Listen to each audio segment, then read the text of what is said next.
Calfornia, Carrie Prejean, for her side of the story. Good to see you, Carrie. Good to see you. Thank you for having me. Absolutely. So you've heard what Perez Hilton had to say. Tell us what were your thoughts when he asked you that question. I understand from our own Willie Geis, who was a judge, the judges were allowed to choose their questions of their liking, and that was the one he wanted to ask. Right, and I was ready for a question that might have been controversial. But as soon as I had picked his name out of the bucket of questions, they immediately turned to Perez Hilton and said, ask your question.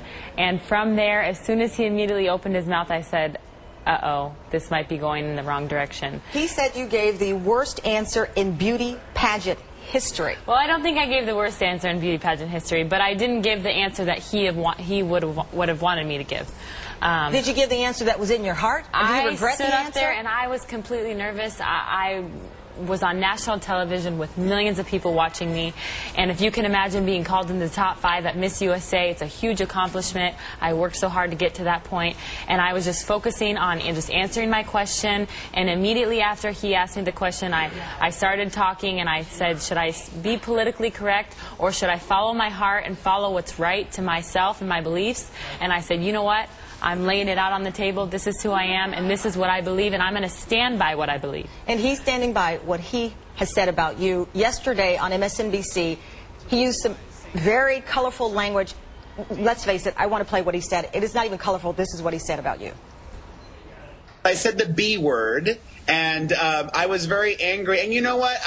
I don't apologize. I apologized yesterday because I was upset and angry, and I thought I may have been too much in the moment. But over the course of the last 24 hours, the more I've thought about it, the more, you know what? No, I'm going to stand by what I said, just like she's standing by what she said. And he went on, because we're apparently not going to play it, he went on to call you the C word.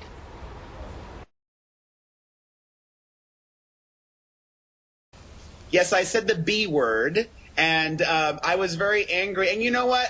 I don't apologize. I apologized yesterday because I was upset and angry, and I thought I may have been too much in the moment. But over the course of the last 24 hours, the more I've thought about it, the more, you know what?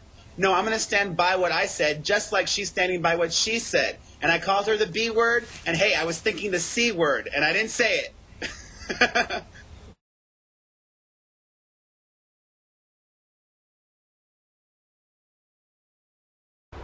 What's your response to that? I can only say to him that I will be praying for him. And I feel sorry for him. I really do. I think that he's angry. I think that he's hurt. And, you know, everybody's entitled to their own opinion. He asked me specifically what my opinion was on that subject, and I gave him an honest answer. And that's all I can do. That's all I can really do.